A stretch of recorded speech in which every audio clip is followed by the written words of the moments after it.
Buenas tardes. Nuestras primeras palabras son de agradecimiento para los organizadores del coloquio, que han tenido pues, la amabilidad de invitarnos a participar en él con el encargo de reflexionar sobre las imágenes que el registro escrito ha proyectado sobre los territorios orientales del reino, sobre ese díptico que por primera vez en las fuentes árabes aparece designado como Álaba o Al-Aquilá, entre la conquista musulmana del reino Ungotorun y el reinado de Alfonso III. Territorios y tiempos que han sido objeto de una abundante producción historiográfica, sobre todo en el caso castellano, pero estimamos que, salvo excepciones, esta producción historiográfica ha corrido en no pocas ocasiones más por el camino o por un camino cercano a la metafísica y a la teleología que por el camino de la historia. Lo que, entre otras cosas, se ha podido reflejar, por ejemplo, en la disociación que se ha producido en el estudio de la sociedad, del estudio de la guerra y de la política, y en la disociación que se ha producido también a la hora de abordar el estudio de las fuentes externas, tanto de las crónicas árabes como de las crónicas latinas, del registro escrito que se generó en el propio territorio. Nos estamos refiriendo fundamentalmente al registro diplomático. Y es en relación con, digamos, estos dos tipos de disociaciones con lo que vamos a tratar de cubrir este objetivo, proponiendo, pues, digamos, una serie de elementos de coherencia que sean capaces de leer o de abordar el estudio de estas cuestiones desde otro ángulo distinto, no radicalmente distinto, al que hasta ahora se ha tratado. De ahí que nuestra exposición se ciña fundamentalmente a dos bloques, uno que tiene que ver con, digamos, un relato construido a partir de las imágenes que percibimos en las fuentes literarias, tanto árabes como latinas, en relación con la frontera y con la guerra, y un segundo bloque de cuestiones a la imagen que se percibe a partir del registro diplomático, en relación sobre todo con la caracterización de algunas dinámicas internas de los habitantes de estos territorios.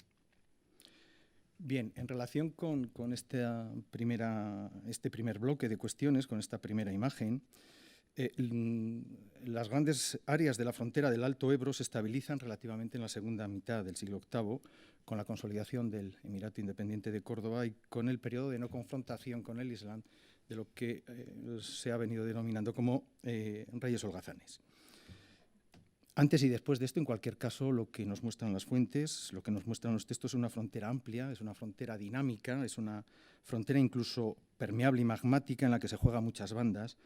Y en relación con el funcionamiento de esta frontera, lo que vamos a proponerles a continuación es identificar 5 fases desde el punto de vista de la diacronía o de la evolución cronológica que estimamos que son claves para entender cómo funcionan estos territorios. La primera fase tiene que ver con el periodo de la conquista. Bien, ningún relato árabe, ni temprano ni tardío, menciona Álava y tampoco menciona Castilla durante los primeros años de la conquista. Se aparecen mencionados Yilik y Ya, que aparece pactando con Musa, aparecen mencionados también Albascuns y Franch y Saracusta en los autores más tempranos, como son Ibn Qutayba e Ibn Habib, al igual que aparece también mencionado Bambaluna. Por su parte, las crónicas latinas elaboradas en el entorno de Alfonso III tampoco proporcionan ningún tipo de detalle en relación con estos momentos en este espacio. La primera vez que de manera inequívoca aparece Álava en los textos árabes es en una obra de Inidari, narrando sucesos que sitúa en los años 767-768, donde indica que Bar atacó la frontera, avanzó hacia Álava, haciéndole la guerra, sometiéndole e imponiéndole la yizia. A partir de este momento, a partir de esta noticia, para los autores árabes, Álava va a ser aquello que está entre Yiliquilla y Bambaluna. Por su parte, el doblete Álava o Alquilá aparece en relación con una campaña realizada a finales del siglo VIII, en los años 791-792. La segunda fase la situamos en los años 50 del siglo VIII. Los años 50 del siglo VIII van a enmarcar un momento de empuje asturiano en dos direcciones, Álava y la Cantabria del Ebro. El tratamiento que las crónicas asturianas van a dar a Álava es muy interesante y a partir de estas informaciones creemos que se puede sostener que los grupos dirigentes alaveses optaron en un primer momento por aliarse con el naciente reino Astur, quizás prolongando algunos vínculos de época preislámica con los condes de Cantabria, duques de Cantabria. Por algún motivo, quizás siguiendo el ejemplo de Bambaluna y buscando una posición de entendimiento con Al-Ándalus, los alaveses se alejaron de la órbita asturiana y esto supuso que trataran de ser devueltos a esta esfera con una combinación de fuerza y con el reforzamiento de antiguos lazos familiares, sobre todo a través del matrimonio con Munia. Esta relación problemática se va a filtrar en las crónicas del ciclo de Alfonso III por una serie de ajustes entre lo que se quiere sostener y lo que se prefiere callar, y por el empleo del viejo repertorio retórico visigodo para el tratamiento de los vascones. Vascones cuando hay que combatirlos, alaveses cuando se habla de la familia de Alfonso II. Además, también en este contexto podemos situar algunas pinceladas que nos ofrecen textos como el Pacto de San Miguel de Pedroso del año 759 o algunas informaciones de la Vita Prudenti o también algunos datos que se extraen de los Akhbar Majmua. Estos textos ponen de relieve que se mueven las zonas de control político y militar, que se mueven los juegos de alianzas, que se mueven las sumisiones, que se mueve la adscripción religiosa de las gentes y que se mueven las gentes mismas. Es decir, quizás haya una palabra que define esta situación, que es la de fluidez. Una tercera fase la situamos tras el asesinato de Fruela en el año 768, momento en el que se inicia una política de observamos una política, o que la política asturiana es de no confrontación con un Al-Ándalus, que va dejando atrás la guerra civil. Es muy interesante destacar que después de Fruela I y durante todo un siglo no hay noticias en las crónicas de Alfonso III de la presencia de un rey en Oviedo en tierras de Álava y de Castilla.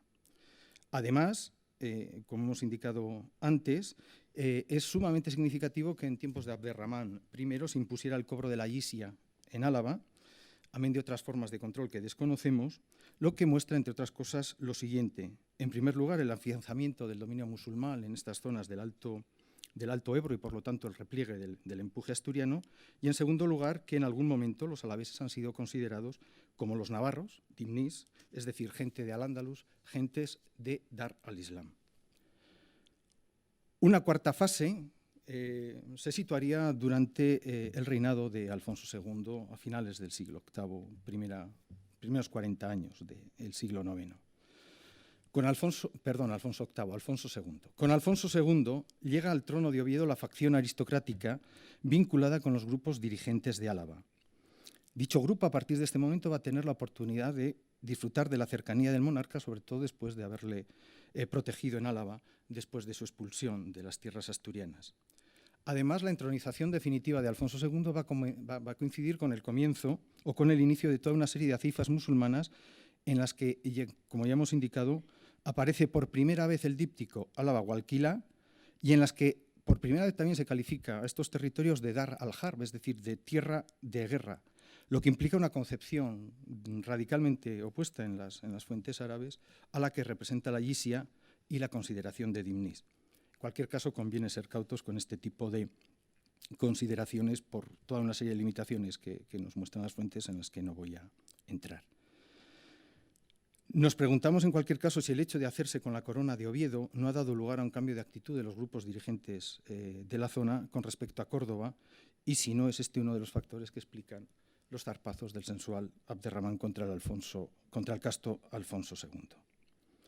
En cualquier caso, además, en esta cuarta fase, destacan otros dos elementos que muestran la autonomía de estos grupos dirigentes en relación con dos fenómenos bien distintos: su relación con el mundo carolingio y su relación con los Banu Qasi, la Daula Casilla. Entre el 806 y 816 se produce un cambio bastante profundo, aunque efímero, en la región, pues Pamplona probablemente pasa a la dominación carolingia y muy probablemente se crea un condado con la presencia de Ludovico Pío en el 812. En cualquier caso, este intento parece que para el 816 ha fracasado y que Navarra vuelve a la órbita de Córdoba. En los años sucesivos, los ataques contra estos territorios, Álava y Alquilá, espacios que se designan ya de manera bastante sistemática como Dar al-Har, por lo menos en la pluma de Ibn Hayyan, no aparecen vinculados al ámbito general del reino, sino a la dinámica generada en la frontera superior en torno a los Banu Qasi. Sus gentes van a participar en los enfrentamientos por el control de la frontera superior, sin duda atraídos por el botín, atraídos por las recompensas. No van a ser ni Asturias, ni Pamplona, ni el Ducado de Gascuña, sino gentes de ámbitos diversos los que juegan con una notable autonomía para formalizar alianzas cuya única perspectiva y cuya única condición de duración es la guerra. La última fase a la que vamos a hacer referencia se abre o se inicia a partir de los años centrales del siglo IX. A partir de este momento vuelve otra vez a las regiones orientales del reino la presencia física y política del rey en un contexto de expansión del reino y de la crisis del emirato. Eso sí, lo que podemos observar a partir de este momento es que los dirigentes de Álava y de Castilla aparecen alineados en facciones distintas. El primer conde castellano aparece colaborando con el rey, mientras que el primer conde alavés, como nos cuenta San Piro, aparece siendo apresado. De hecho, es en estos años, o a partir de estos momentos, o en estas décadas, cuando en la arquitectura política del Reino de Asturias, el condado de Castilla empieza a aparecer en las fuentes con más peso que el de Álava, siendo así que hasta ahora era el condado de Álava, o los territorios de Álava, los que ocupaban el primer plano. En cualquier caso, en los años 80 la situación parece haberse estabilizado y volvemos a encontrar el díptico Álava y Castilla personalizado en sus condes, pero esta vez a las órdenes de Alfonso III y combatiendo en el Ebro a los Banu Qasi. En fin, y para concluir este primer bloque de cuestiones, queremos insistir en la necesidad de prestar atención a la existencia de tres coyunturas que no tienen un desarrollo lineal para entender cómo fluctuaron, sobre todo a partir de la imagen que nos proporcionan los textos árabes, las gentes y los territorios de Álava y Alquilá. Estas tres coyunturas se podrían resumir en tres ideas: Jizya, Banu Qasi y Fitna.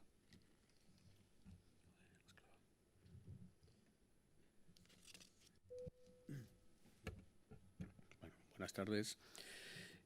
Yo voy a pasar de las fuentes externas, latinas y árabes de las que ha hablado Ernesto, a un registro distinto, que es el de las fuentes escritas, el registro escrito interno, la documentación que se genera en esta marca oriental del Reino de Asturias, es decir, en Álava y Castilla. Y nos planteamos, sobre todo, en lo que yo voy a presentar, en buena medida cómo encajan o cómo dialogan estas fuentes internas, tanto con lo que acaba de presentar Ernesto, como también con el registro arqueológico, que al final es un poco el objeto, creo, de este coloquio. En el tríptico se hablaba de la existencia o ausencia de líneas de conexión políticas o sociales susceptibles de ser convertidas en influencias artísticas, es decir, intentar ir de este registro escrito a otros registros o ver qué elementos de engarce puede haber.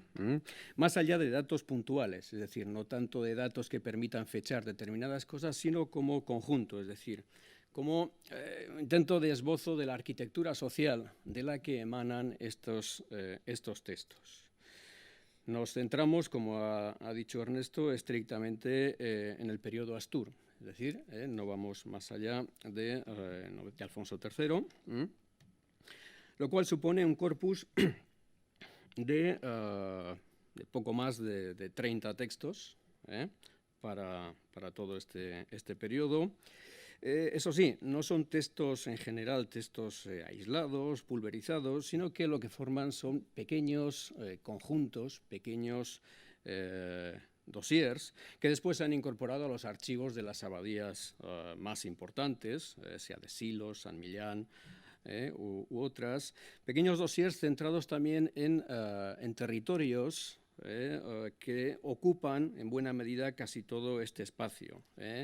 Son muy conocidos por, en fin, supongo que por todos o por casi todos los que estamos aquí, es decir, en la primera mitad del 9, el dossier, el conjunto de Taranco, Valpuesta, Fiéstoles, que tiene una prolongación en lo que es estrictamente Castilla, en la segunda mitad del 9, todo lo que es el entorno de Losa, de Oca, de los Obarenes, Salcedo, es decir, Es digamos, una serie de manchas que cubren de una manera relativamente homogénea toda esta marca oriental del reino.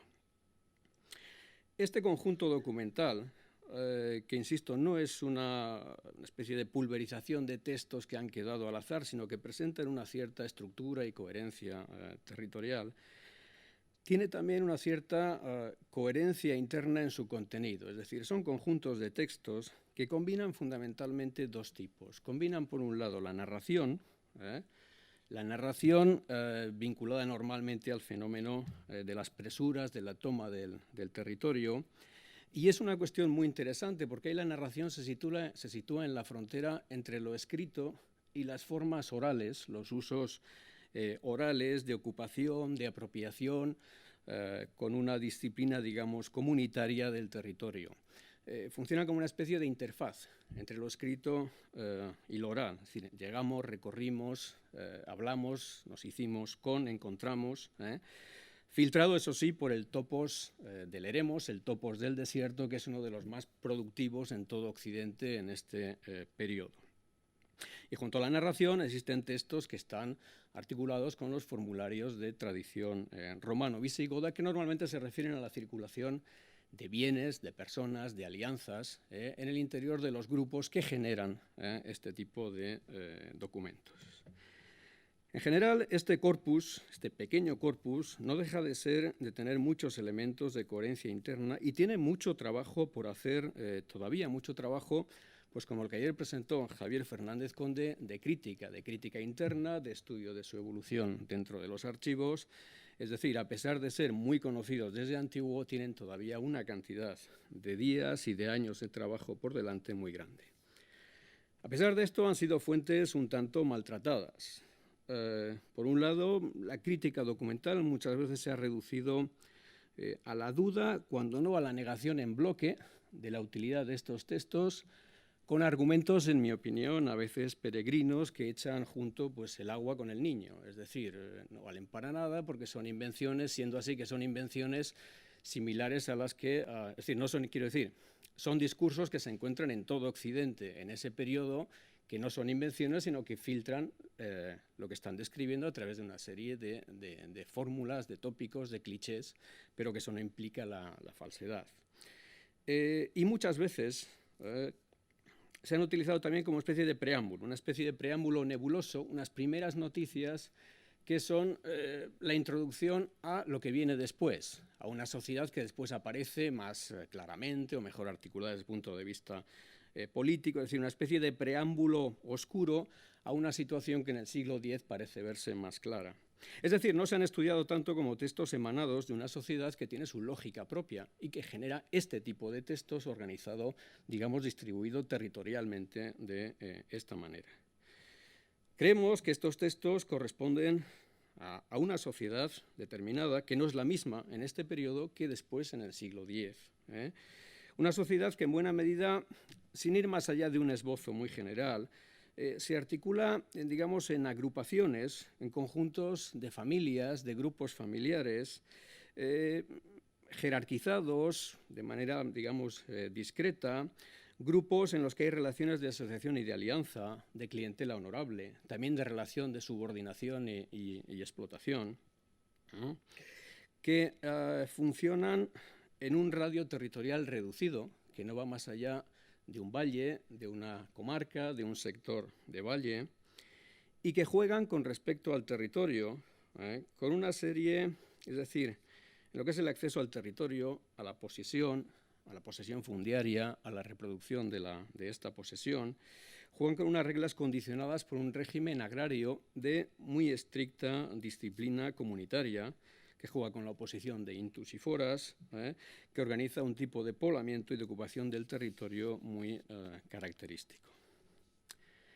Claro, existe la tentación lógica de representarse esta sociedad como un mundo de horizontes estrictamente locales, comarcales y aislados, a partir de solo de esta documentación.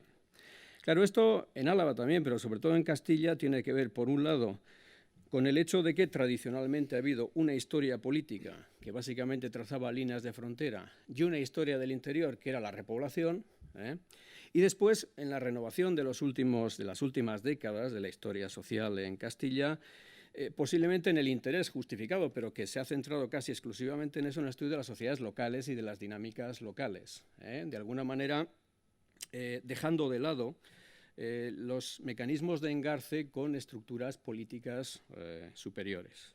Pero, sin embargo, estos grupos de ámbito reducido que reflejan las fuentes y que producen las fuentes, estos son Álava, son Castilla, es decir, no forman parte, crean estructuras políticas más amplias, sea cual sea su grado de formalización, y son Oviedo, son también una parte del reino de Oviedo. Y esto, con lo que ha presentado, le ha tocado presentar a Ernesto, creemos que es muy importante porque no solo hay una dirección, no solo es que Oviedo llega o desaparece, es que también hay un partido a la vez, digamos, hay un partido castellano en Oviedo en los conflictos y en los arreglos que se producen en el juego de alianzas del reino, y esto desde finales del 8, sino desde antes, sino desde la llegada misma de Pedro de Cantabria.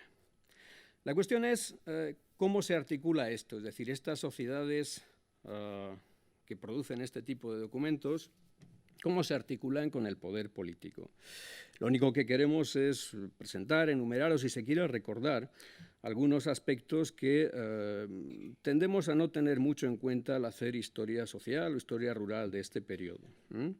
Por un lado, hay una serie de elementos que tienen que ver con el poder político y con la noción de poder público, pero que se refieren a mecanismos de engarce concretos, no a nociones abstractas, sino que tienen que ver con los usos judiciales, con la noción de espacio público, sobre todo en el espacio supralocal, con las estructuras eclesiásticas, que es algo que vamos a dejar de lado para centrarnos más en otro aspecto. Si se quiere, después se le puede dar una vuelta. Nos interesa mucho la función de la guerra, nos interesa mucho el papel de la guerra en estas sociedades que son estrictamente sociedades de frontera. Sobre el papel de la guerra hemos trabajado algo recientemente en torno a Pamplona, y creemos que es útil como uno de los mecanismos decisivos de organización de esta sociedad, al que a menudo se renuncia, se deja en el cajón de la historia política y no se tiene en cuenta. La guerra, como ha presentado Ernesto, en esta región oriental del reino, presenta formas diversas y de mucho interés. Los alaveses aparecen como intermediarios de Asturias con el condado carolingio de Pamplona y combaten con ellos frente al ejército de Córdoba en el desastre de Guadiarún, el desastre según para quién, para el lado de los alaveses y navarros. Juegan con plena autonomía, castellanos y alaveses en los arcos, en las coaliciones que se organizan en torno a Pamplona para combatir en los enfrentamientos internos en el Valle del Ebro, en la marca superior de Al-Ándalus. Ahí funcionan estrictamente como bárbaros, es decir, son gente de la frontera a la que con dinero es muy fácil, con plata es muy fácil de enrolar, utilizarla de carne de cañón. Son coaliciones que duran estrictamente lo que duran hasta que se pierde o se gana y se vuelve a casa o con las heridas o con el botín o el pago de los servicios prestados. Y luego los encontramos combatiendo en el mismo territorio, pero ya nominalmente al menos a las órdenes del rey. En la guerra, las campañas ofensivas suponen, para empezar, un marco de convivencia, de proximidad física entre los grupos dirigentes de cualquier sociedad tradicional, no estatal, en cualquier caso de las sociedades altomedievales, algo que se ha destacado y se ha estudiado con respecto a los carolingios, cuanto más en ámbitos de este tamaño. La guerra afirma clientelas militares que en Navarra son evidentes y explícitas en las fuentes, los ashab, que forman parte con nombres y apellidos del ejército. La guerra se modula según la realidad socioeconómica que la sostiene y actúa sobre ella. En 865-66, Ibn Hidari nos habla de las fortificaciones que hace Rodrigo, Saíb de Alquila, obligando a trabajar a la gente de su reino. Claro, no se hace trabajar, evidentemente, llegando piedras al que también es capaz de montar en la campaña siguiente. Se modula según la capacidad de cada casa, de cada familia, y esto a su vez es algo que se retroalimenta. Es decir, esto a su vez va afirmando una serie de familias, cristalizando en una serie de familias el servicio militar ofensivo, que es el que reporta beneficios, y en otras la parte, digamos, que es soportar la guerra acarreando en expediciones de mera defensa, con lo cual actúa a su vez sobre la realidad socioeconómica. Y en la guerra se obtienen riquezas, en la guerra se obtienen tejidos de lujo, se obtienen metales preciosos, sea como botín, sea como rescate, sea como pago a los servicios prestados. La guerra es seguramente el gran mecanismo que bombea el lujo andalusí, la plata andalusí, al norte cristiano. Y el lujo, los elementos de lujo, y esto también es una línea de trabajo que seguro que conocen, la posesión, la circulación, la exhibición del lujo, forma parte fundamental de las estrategias de distinción, de escenificación del lugar que cada uno ocupa en una sociedad, específicamente en estas sociedades altomedievales. En un régimen de acceso a la tierra de fuerte disciplina comunitaria, la plata sirve para poco desde el punto de vista de la riqueza en tierras. Es decir, el dinero no sirve para comprar tierras cuando no hay un mercado y cuando el acceso se lleva por otros mecanismos distintos. Permite redondear, permite, en fin, actuar, pero de manera mínima. Lo que no significa que no valga para nada. Lo que no significa que los bienes de lujo que se obtienen en la guerra no permitan jugar también en el ámbito local. La cuestión es qué mecanismos permiten eso. Y ahí es donde me acerco ya al último punto, donde las iglesias tienen un papel de interfaz, de punto de contacto, entre este mundo de la guerra, de las relaciones aristocráticas, entre comillas, del lujo y el marco local y el juego local. Es un punto de engarce. ¿Por qué? Creo que las iglesias, o creemos que las iglesias funcionan, por un lado, como interfaz entre estos dos ámbitos, el gran ámbito político y el ámbito local, de la misma manera que las iglesias funcionan como conexión también entre el registro escrito y el registro material. De la misma manera que en el registro escrito hay una gradación en el tipo de fuentes con ser pocas, desde la narración que está ya en la frontera de lo oral, hasta las formas notariales más cultas, aunque en general torpemente utilizadas. También en las iglesias hay una gradación en la que no pretendo sistematizar, sino simplemente apuntar que hay iglesias de aldeas, de comunidades, iglesias de familias, de constructores de iglesias que tienen una cierta fama y van construyendo en un valle, iglesias de abades y obispos, iglesias de notables. En absoluto son cajones estancos, es decir, hay pasos de una a otra, iglesias de aldea que pasan a depender de una iglesia mayor, iglesias que se comparten a medias, iglesias que pierden esa categoría, que se abandonan, que se recuperan, que se toman. Es decir, es un mundo en el que a poco que las fuentes pasen, es decir, cojan una mínima dimensión crítica, se ve como una plasticidad enorme, en absoluto un mundo rígido, sino un mundo de vaivén constante en el interior de estos grupos y entre estos grupos.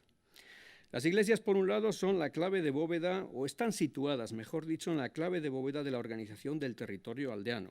El territorio aldeano jerarquizado en torno a la opción de vecino, de intus, de foras, en la generación de sernas, en su reflejo de la estratificación interna de las comunidades rurales, pero las iglesias también en estas agrupaciones de familias de que he hablado antes, esta especie de grumos que parecen mostrar a pequeña escala estas familias, tienen por un lado funciones de memoria, naturalmente, son un patrimonio que está liberado del reparto sucesorio, pero que se gobierna y que permite establecer también relaciones de dependencia, de préstamo, de ayuda, de clientelas. Y las iglesias son también un espacio de exhibición y de competencia, de exhibición del estatus de cada uno, de exhibición sobre todo del estatus de las familias principales de estas agrupaciones débilmente jerarquizadas, y de competencia entre estas agrupaciones. Es ahí donde tienen una función las casullas greciscas, es decir, las casullas bizantinas que aparecen en Oca en 863, la plata, los libros, las reliquias, los hábitos litúrgicos, que en buena medida vienen al norte a partir de la guerra y que vienen de este otro circuito, digamos, político. Es donde se escenifica la superioridad de ciertas familias en la vida y en la muerte, naturalmente también en el espacio funerario. Y yo creo que cabe añadir que los edificios mismos son también un escenario de competencia, de escenificación del estatus de cada uno.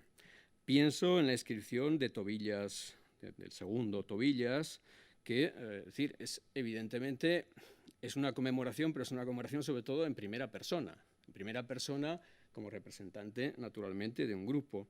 Pienso, aunque se sale del territorio, pero creo que es útil, en la restauración de Santa María de Piasca en 930, cuando se crea una gran ceremonia, que seguro que es un punto importante en esa parte del valle, en esa parte de la Liébana, y entre otras cosas lo que se ha hecho es restaurar la iglesia.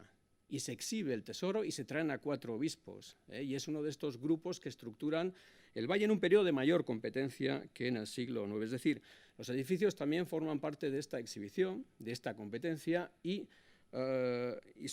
están, digamos, en la crujía de estas sociedades.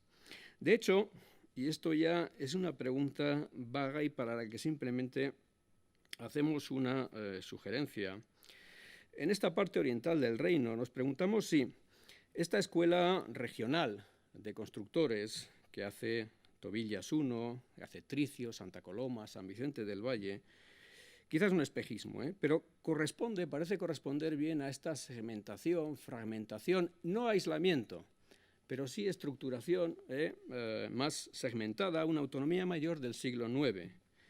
Mientras que la fase 2 de Tobillas, las ventanas de imitación, estas ventanas de una sola pieza que hay en el norte y que parece que se difunden, de imitación de modelos asturianos,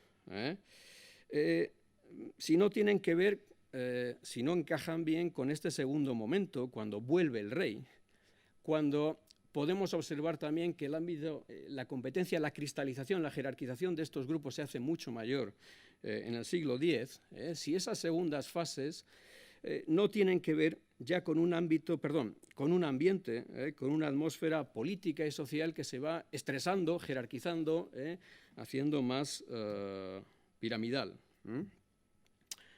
Y esto es una pregunta con la que acabamos. Muchas gracias. Gracias por la puntualidad extrema. Somos así. Bien, podemos abrir el turno de intervenciones y de preguntas. Yo creo que tenemos un cuarto de hora para poder incluso responder.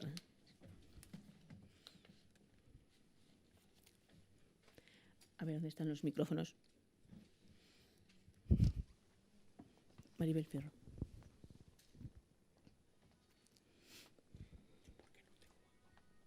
Ay, chico, no sé.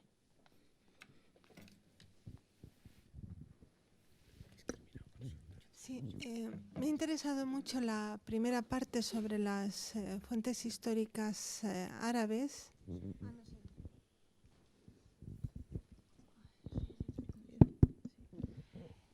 Me ha interesado mucho la primera parte. Mi pregunta va en relación sobre todo con la primera parte. Me gustaría saber cuál puede haber sido la jizya pagada por los de Álava y Alquilá en ese periodo que has definido como periodo de pago de la jizya. ¿Moneda? Ni idea. No, porque hay un falso, lo que yo considero que es un falso, que es esa supuesta incursión que se hace en época de Hisham por la tierra por esa zona, ¿no? Donde incluso se menciona un topónimo, Barnica, que se ha interpretado con, bueno, y entonces ahí lo que se mencionan son escudos, son armas, es ganado, no se menciona moneda. Entonces, para mí es un falso, pero siempre me he preguntado si detrás de eso es lo que se estaría pagando en esos territorios, como jizya. De lo que hemos podido ver y conocer, Hay una noticia, ahora exactamente no recuerdo, me parece es del 800, la de Navarra, que pagan 842, 700 dinares. Sí, aparece en moneda. Ahora tendría por aquí, se lo podría indicar. El resto de las menciones, que son esa de Inidari y luego otra que ahora tampoco recuerdo exactamente, un poquito más tardía, ya de los años 30, 40 del siglo IX, donde en una campaña hay castillos que se someten otra vez a pacto y se paga jizya y se rescatan cautivos musulmanes. No aparecen mencionadas las cantidades o los productos, objetos o elementos en los que se hace efectivo el pago de ese impuesto. Yo no tengo ni idea. ¿Ninguna pregunta más? Julio Escalona. Bueno, muchas gracias por la presentación a los dos, que me ha parecido muy, muy interesante. Se me ocurren un montón de cosas, pero una primera bastante concreta para Ernesto. ¿Podrías decir un poco más sobre cómo ves tú el papel de una posible influencia carolingia en el sector de Álava y Castilla, y qué posible efecto puede haber tenido en la propia definición de esas dos articulaciones políticas?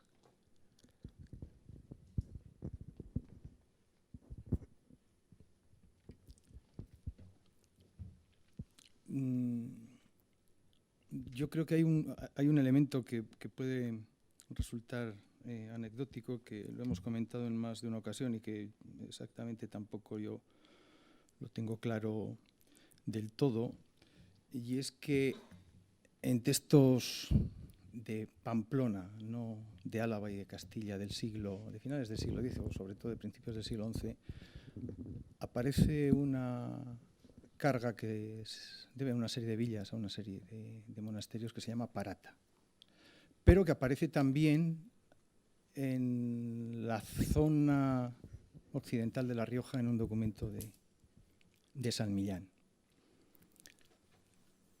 El horizonte de la Parata es un horizonte, por lo que yo conozco, exclusivamente carolingio. Es una carga de carácter público que se constata también entre los hispani de Pirineos y que permite suponer, pensando que este tipo de cuestiones funcionan como el Guadiana, que están, se esconden y vuelven a aparecer al cabo de siglo y medio, que en algún momento determinado, probablemente a partir de la presencia de un condado carolingio en el ámbito de Pamplona,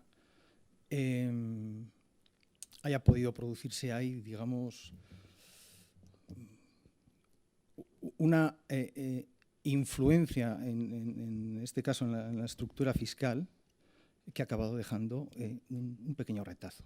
Juanjo comentaba al respecto que le llamaba la atención, y en esto estoy absolutamente de acuerdo, que el tiempo tan aparentemente corto que imaginamos tiene el dominio carolingio del Reino de Pamplona sea capaz de acabar instalando o impregnando en el sistema de denominación de una serie de cargas un nombre como es la Parata, que no tiene ningún rastro en el mundo visigodo, que tampoco tiene en el mundo islámico en ese mismo sentido, y que, repito, es exclusivamente carolingio, aunque hay algunas menciones previas al ascenso de los carolingios. Lo puedo utilizar como especie de síntoma o de traza para rastrear una influencia, pero es difícil sacar mucho más de una referencia de tipo. Yo estaba pensando en una cosa que quizá debería haberlo formulado de una manera más articulada. Hay un problema muy grave con las crónicas asturianas, que a mi modo de ver es que el tipo de discurso que se construye en torno a Alfonso III a finales del siglo IX le da la vuelta a todo lo anterior de una manera muy radical y lo coloca en un discurso nítido y muy bien articulado, que es el que ellos quieren. Pero me pregunto, ¿hasta qué punto podrías, teniendo en cuenta además que tanto el Reino de Asturias como Álava como Castilla son entidades político-territoriales nuevas que surgen en el contexto post-invasión islámica, ¿hasta qué punto ese discurso que estamos viendo de la rebeldía de los alaveses, la sumisión de los alaveses o el pacto o la alianza y tal, no podría estar muy dirigido desde el entorno de Oviedo, y que estuviésemos hablando en un inicio de entidades que están menos subordinadas y más en términos de pares, entidades que están más de igual a igual y que lo que tienen son relaciones de carácter de alianza o de convergencia, y que su supuesta carácter de rebeldes o de sumisos, que tendría sentido solamente a la vuelta de un siglo, visto desde la atalaya de 880 y tantos, cuando los castellanos dan en la historia reciente menos problemas que los alaveses, y lo contamos de esta manera. Pero que originalmente las cosas pueden no haber sido tan estructuradas como aparecen en las crónicas, y muy especialmente el motor, el agente motor, puede no haber sido en absoluto el Reino de Asturias. Pueden haber sido actores más relevantes en ese momento, como por ejemplo los carolingios. Y una coletilla simplemente para añadir: yo soy cada vez más reacio a meter en la ecuación el Ducado de Cantabria. El Ducado de Cantabria es una cosa absolutamente evasiva, que solamente tenemos una referencia clara sobre ella, que es el papel que se le ascribe en la crónica de Alfonso III, que es una necesidad de tipo genealógico para dotar a Alfonso I de unas raíces directas con el mundo visigodo. A mí me parece que es peligroso asumir directamente que siquiera que ese ducado existió, y que la figura del duque Pedro igual. Es un invento de finales del siglo IX que tiene una función muy concreta en el discurso de la crónica, y que no hace falta en absoluto para explicar lo que está pasando en ese periodo 100 años antes.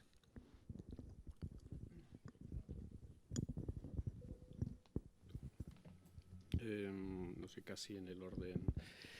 Sobre que Álava y Castilla sean entidades territoriales nuevas, no estaría muy seguro. Es decir, no estaría muy seguro de que no sean distritos ya en una época anterior. No, quiero decir, pero tampoco es evidente que nazcan. Los nombres son antiguos, o desde luego el de Álava es un nombre antiguo, y el de Castilla tiene también bastante pinta. Pero en cualquier caso, sobre Álava, en los orígenes, es decir, en la crónica, cuando se habla de Álava, en la rotense tienen por un lado un problema, y es que Munia, siendo así que forma parte de la familia, hay que ocultarlo.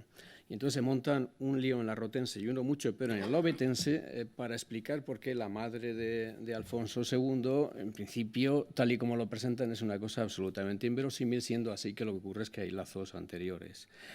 Claro, el hecho de que haya lazos anteriores, el hecho de que existan esas contradicciones, porque en la rotense se dice que Álava siempre ha sido poseída por sus habitantes y luego se revela, falta la parte intermedia, que es cuando ha sido sometida. Esto se arregla con un pequeño apaño en la obetense, en la que incluyen la veleya alavense, entre las que están tomadas. Es decir, hay toda una serie de apaños para ocultar. Creemos que aparentemente que al principio lo que hay es un acuerdo, una relación de alianza reforzada por lazos familiares entre alaveses y asturianos, y que después lo que ocurre es que los alaveses, probablemente influidos por Pamplona, traídos por Pamplona, por el Valle del Ebro o lo que sea, probablemente piensan que a lo mejor van a estar más cómodos en Al-Ándalus. Claro, si esto es así, si las relaciones son como parecen antiguas, a mí me parece un argumento bastante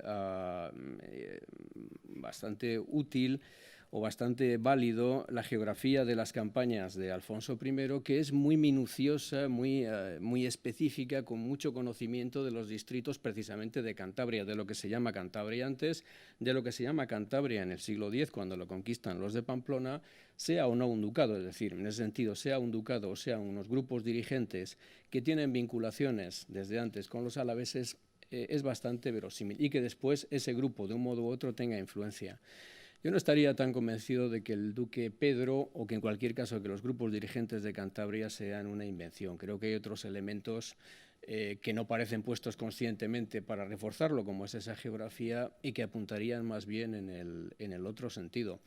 Otra cosa es que efectivamente al final las cosas cambian y en el siglo IX los que dan guerra, tampoco demasiada, son los alaveses, porque de 866 para adelante se acabó, no hay mayor problema, y en cambio los que gobiernan Castilla han estado desde el principio con esa rama y con ese partido dinástico en Asturias. Pero yo no sería tan escéptico, es decir, evidentemente las crónicas es una reconstrucción de la memoria con un destino político evidente, pero yo creo que hay elementos que son bastante razonables y que se confirman por fuentes independientes. Creo que, por ejemplo, lo que ha mencionado Ernesto de Pedroso encaja bien con esa ofensiva asturiana, con esa debilidad de Al-Ándalus, con la presencia de un rey asturiano que razonablemente desciende de quienes han gobernado esa región poco antes, en el momento de la conquista, ¿sí? Y son fuentes independientes de las crónicas. No sería tan escéptico, pero claro, es muy difícil. Carlos Estepa. Bueno, sobre esta misma cuestión que ha planteado. Esto que sobre los problemas estos siempre irresolubles de en qué medida es dependiente o es independiente un territorio, en este caso de Oviedo, del Reino Astur. Yo creo que hay datos dentro de nuestra penuria suficientes para afirmar que efectivamente forman parte del Reino Astur. Ahora, esto no quiere decir, naturalmente, que no haya pues una realidad en la que prima bastante lo autóctono, es decir, las fuerzas políticas locales o incluso supralocales a nivel de condado. Yo en el trabajo reciente, la última vez que me he ocupado de estos temas, que fue en la ponencia de Oviedo, pues un poco en un análisis general sobre lo que va a ser el condado de Castilla en este mismo periodo, fundamentalmente hasta el 930, y precisamente contabilizando un conjunto de diplomas en torno a los 75, creo recordar, me fijaba sobre todo en dos cuestiones. ¿En qué medida son mencionados los monarcas astures como regnante en los diplomas? No recuerdo ahora el número. En fin, sí era significativo y luego lo más importante es la acción política, la actuación política de los monarcas astures, que por ejemplo sí está registrado en el caso de Pedroso. El caso de Pedroso sí sería un ejemplo muy claro, que se produce ese pacto monástico en presencia del rey Froila. Ahora bien, por otro lado, pues lo que no cabe duda es que creo que no hay un diploma de un monarca astur, de un monarca de la realeza astur, hasta el diploma del 931 a Cardeña de Alfonso IV. Es decir, que eso también hay que tenerlo en cuenta.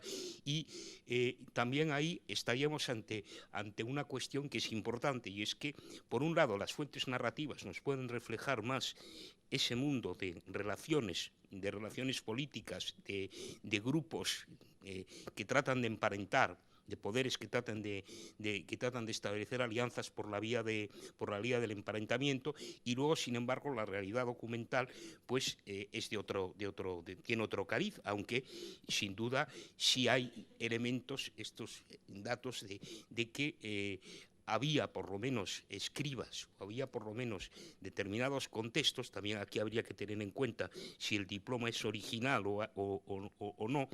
Hay, por ejemplo, el célebre diploma de Cardeña, que está corregido y que sirve precisamente para el papel director o no de Ordoño I en la repoblación de Amaya o del conde castellano. Todo esto, en definitiva, una conclusión del tipo, con cierta prudencia, existe una integración en el reino astur, pero hay que tener en cuenta, lo cual también entra dentro de cómo son estas formaciones políticas primitivas, el grado, digamos, de control es un grado de control escaso y prima fundamentalmente el carácter de los grupos políticos autóctonos, no tanto ya a nivel local como al nivel ya de los grupos condales que van emergiendo, y que el caso castellano y el caso alavés, pues sin duda tienen una importancia muy grande ya en la segunda mitad del siglo IX, y los últimos, vamos, eso también constatado por las fuentes narrativas.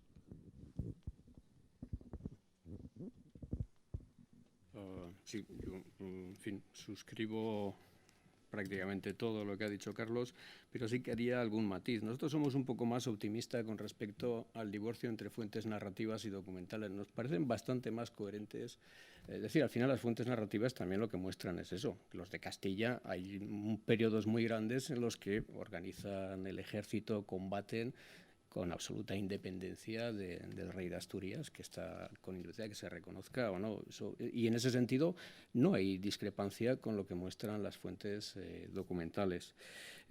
Otro matiz pequeño, yo no estaría muy seguro que el documento de Pedroso diga que Froilaz estuvo allí. Yo creo más bien que se reconoce su autoridad, pero no estaría muy convencido de que hubiera tenido que estar. Y luego, como síntesis, a mí uno de los documentos que me parece más, digamos, paradigmático de cómo funciona el engarce entre la monarquía y las formas de gobierno locales o regionales, me parece el juicio de Santa María del Puerto. ¿Qué se ve en el juicio de Santa María del Puerto? Que allí existe una estructura, una tradición, unos usos judiciales perfectamente establecidos que no necesitan al rey para nada. Pero cuando viene alguien con una tesera de Nepociano, gana el juicio. Otra cosa es que después Nepociano tiene el fin que tiene. Es decir, digamos que está hecha la muesca. Está hecha la muesca porque las sociedades están estructuradas con este tipo de principios, cuando en función de la articulación política el rey actúa o no actúa en justicia, y lo mismo actúa o no actúa en el ejército, pero de algún modo es como si estuvieran ya preparadas. ¿Me explico? Es una manera muy burda de decirlo, pero por lo demás, sí, claro, efectivamente, ¿no? 2 segundos. Una de nuestras intenciones con estas reflexiones ha sido, digamos, si me permiten la expresión, reivindicar algo que creo que no se ha tenido suficientemente en cuenta. Es decir, entender estos territorios no significa única y exclusivamente mirar hacia Oviedo, mirar hacia Aquisgrán, sino necesitamos mirar hacia el sur y mirar hacia el este.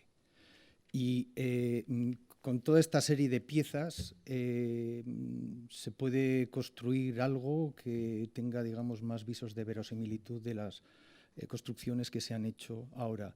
Es decir, yo creo que hasta ahora Castilla y Álava en estos primeros momentos han estado al margen de cómo funcionan las cosas en Al-Ándalus. Incluso yo creo que además se ha negado que durante un tiempo corto o largo han sido parte de Al-Ándalus o de Al-Islam, y eso, si no se tiene en cuenta, pues hace que estemos falsando el análisis de manera consciente o de manera inconsciente. Eso es otra cosa. Yo creo que a estas alturas también reivindicar una mirada desde el sur para comprender el funcionamiento de la guerra, de la actividad militar y de cómo esto también se engarza con otras dinámicas internas, creo que es absolutamente necesario.